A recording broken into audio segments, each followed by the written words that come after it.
Welcome to this explainer. We often think of battles as just being won with superior firepower or overwhelming numbers, but history's greatest strategists knew a really profound truth. Battles are not just won with swords, they are won with the ground beneath your feet and the psychological mastery of the general.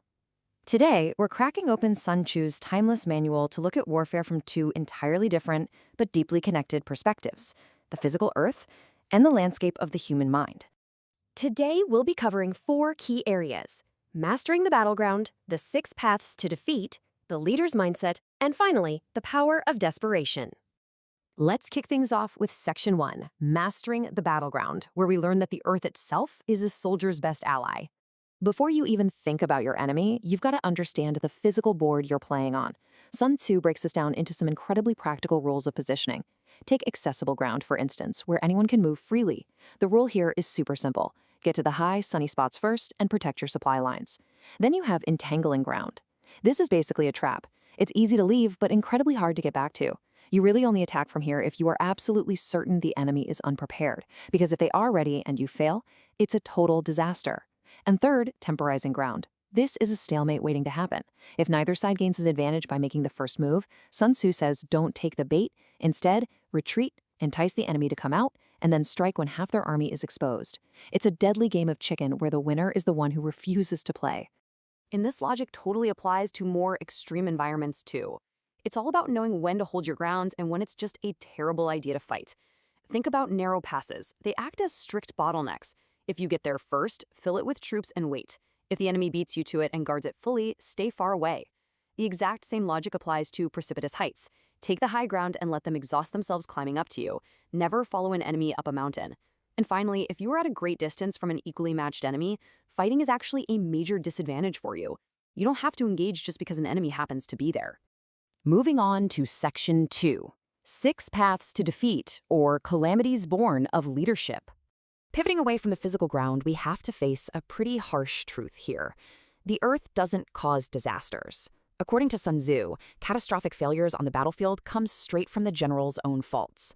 Outcomes like flight, insubordination, collapse, ruin, disorganization, and rout, they aren't acts of nature or just bad luck. They are entirely self-inflicted wounds that a leader has to carefully recognize and avoid. For instance, flight is what happens when a leader just foolishly throws their force against an enemy 10 times their size. That's a failure of basic math and judgment, not a defeat by the enemy.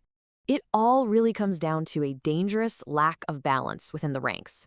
Picture this. You've got incredibly strong, capable, everyday soldiers, but they're being commanded by weak, ineffective officers.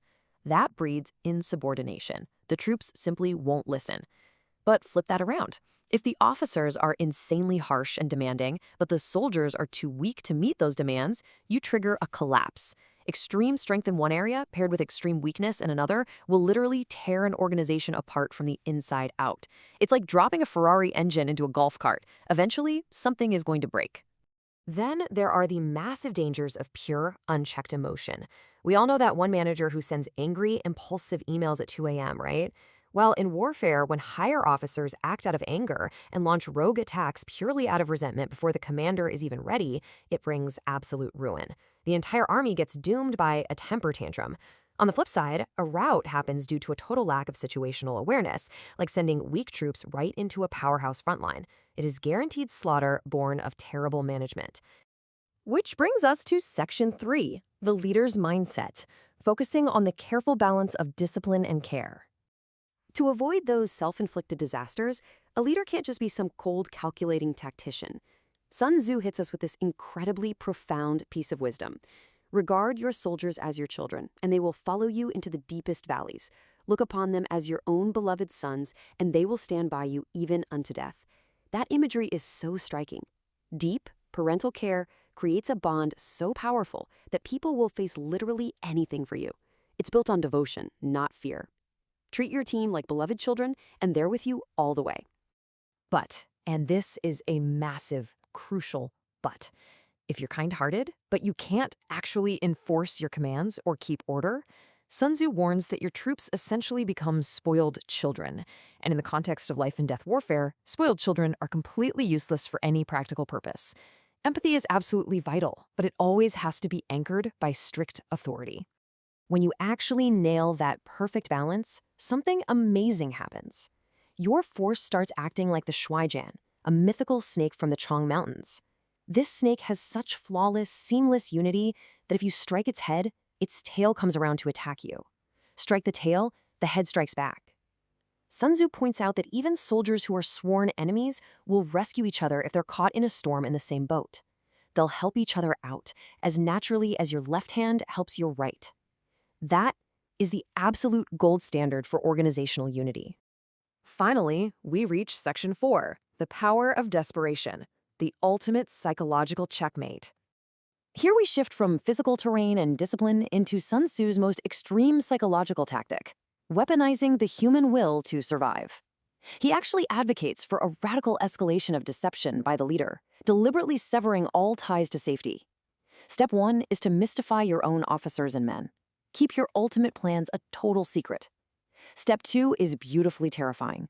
Act like someone who climbs to a great height and then literally kicks the ladder away behind them. And step 3?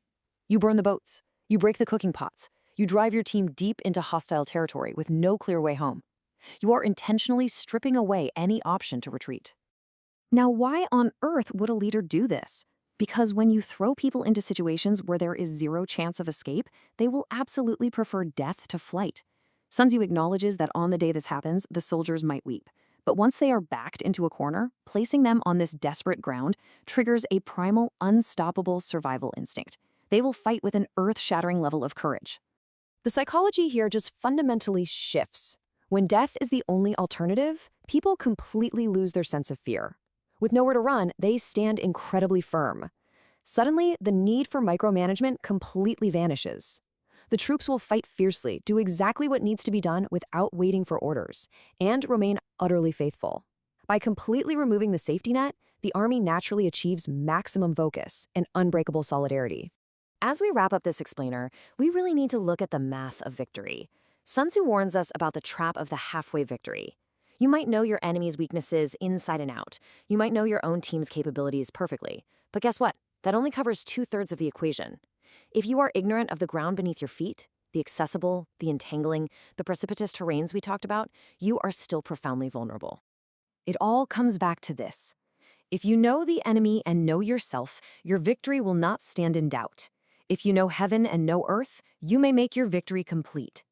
So, I want to leave you with a question to apply to your own strategic challenges, whether that's in business, a competition, or just life in general. Are you truly aware of your physical and psychological terrain, or are you stepping out onto your battlefield only halfway prepared? Think about it. Thanks for exploring this with us today.